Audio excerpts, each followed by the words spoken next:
Okay, so I'm going to try my hardest to avoid the fuzziness on the screen here when we film Mathematica, but sometimes it's just fuzzy. So to make the first shape, I use this function called region plot 3D. Okay. And I said, so x coordinate goes out this way, the y coordinate goes this way, and the z coordinate goes up. All right. Can you see? Sure. Can you see that shape? Yeah. In the x, y, and z. You see the three-dimensional part of it? Okay. Yeah. And so I used this interesting function called ceiling. And so I said, I want you to plot the region where the reason I'm using absolute value, you can ignore that. Was I was scaling it differently before, but x is going from 0 to 4, so absolute value of x is always positive. Yeah. Because x is always positive anyway, so I don't need it. But ceiling means the largest integer, or sorry, the smallest integer bigger than z. So when z is a little bit above 0, what's the nearest integer above z? 1. 1, yeah. Oh, and which means I have this upside down. So actually, if this was plotted the first time around. Plot's upside down. Yeah, well, because it says I want you to give me the region where x is less than 1 initially, and then x is less than 2 as z gets bigger, then x is less than 3, and x is less than 4. So you see that? It created that neat pattern. Yeah, I created that neat pattern, and I'm sorry, I forgot I had it upside down, but it was just easier to make it go 1, 2, 3, 4 rather than 4, 3, 2, 1. Although, truthfully, making it go 4, 3, 2, 1 wouldn't be that hard either.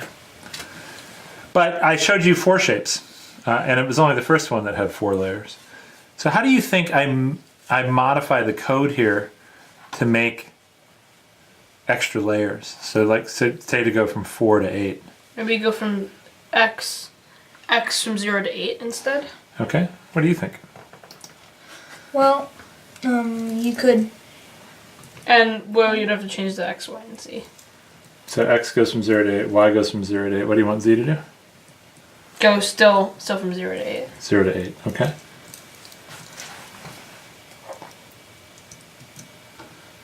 So that's going to run, and let's see what it plots.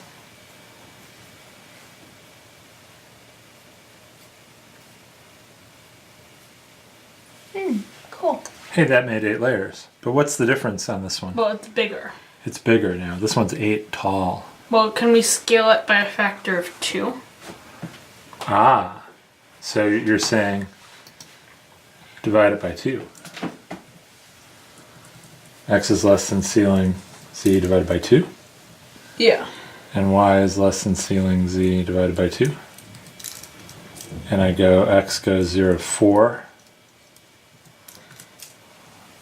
Y goes from 0 to 4. And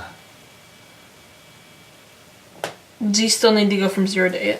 z goes from 0 to 8. Okay. So let's see. What do you think is going to happen here? It's just going to be the same size plot as before, except. With smaller layers. Yeah. Yeah. I think that did it for us. Well, this is interesting because the scale is off. Let me plot it. X goes 0 to 8, y goes 0 to 8 here. So the x, y, and z are all 8. So we would be plotting inside an 8 by 8 by 8 cube. Here we were plotting inside a 4 by 4 by 8 cube. So it's rectangular. So you see what happened? So when you made z go from 0 to 8, how tall is it? Well, it's 8 tall. 8 tall, but we want to make it 4 tall. So only from 0 to 4? So I want x to go from 0 to 4. I want y to go from 0 to 4. And I want z to go from 0 to 4, but I want to have 8 layers. Make each layer a half. Okay, so how do I do that? What do I have to change in my code to make the top layer essentially be 8? Multiply. What? Multiply your results by 2. Multiply the results by 2? Or multiply everything by 2. Well, I just want to multiply the z by 2. Alright. So now when z equals 4, what's happening inside here? Then it goes to 8. And it goes to 8. And Then we have to take out the divided by 2. Do we? that's a good question. So now y would be less than 8 if I didn't divide by 2. But what do I want y to be less than? You want y. You want y to be less than 4. Okay, so I still have to divide by 2. So let's let that run. I should probably, for purposes of the video, change the plot points down to 100 so I don't need super sharp edges in the video.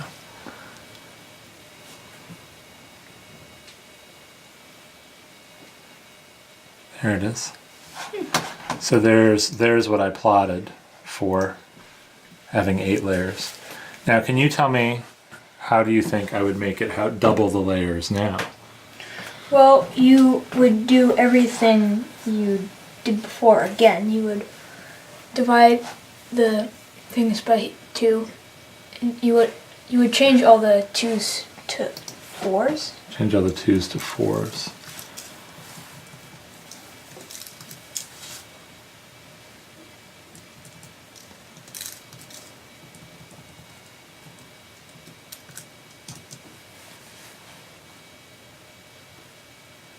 So let's let that run and see. Yeah. Yep. Look at that. Now, what if I make them be 10s? What do you think it's going to look like now? I mean, you should just have, shouldn't you just have 10 layers? Or, no, not 10 layers.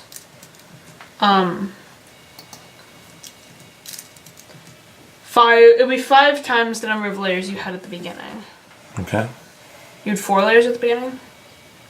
I had 4 layers at the beginning. When did I have 4 layers? What was I multiplying the z's by when I had 4 layers? 1. Okay. So you're multiplying them by 10 now, so you should have 4D layers. 40 layers.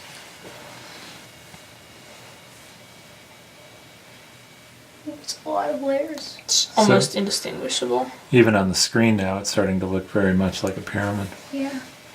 So that's pretty cool.